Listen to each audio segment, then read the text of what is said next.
Although we recognize that there's still a lot of work that needs to be done, I think we could recognize that we are advancing really well towards our objectives. The City of Montreal presented an update on their plans to combat racism and systemic discrimination, and they say progress is being made. Gracia Kasoki Katahwa, the Executive Committee's Human Resources and Anti-Racism and Systemic Discrimination Officer, says areas where they're seeing changes are in hiring practices of city managers to reflect the diversity of the city.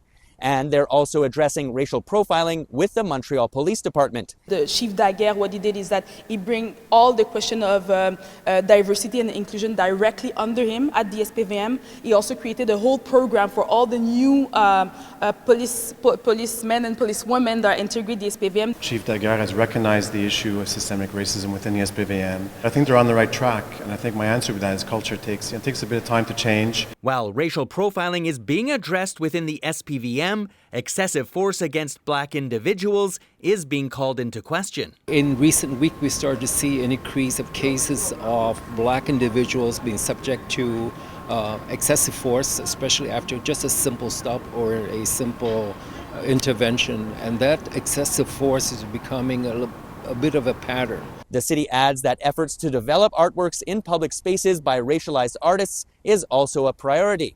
However, a welcome sign at City Hall showing a woman wearing a hijab is being removed in the name of secularism, which has drawn some criticisms. What the mayor said is that this exposition is going to change, but one thing I want to say is that for us, it's really important that in this House of Citizens, all citizens of Montreal feel represented, and this will never change. Phony Emi, the executive director of CRAR, says the city can do much more to address racism and systemic discrimination, including resolving the compensation negotiations with Black and Arab blue-collar workers in Montreal North that allege they experience systemic racism, notably discriminatory hiring practices. That situation has not been resolved because of endless ongoing negotiation on the part of the city with the labor unions with regard to the kind of compensation that each worker should receive, and there seems to be no consensus and no progress either, and that can taint the city's record on systemic racism in employment. The city is still in discussion with the blue collars.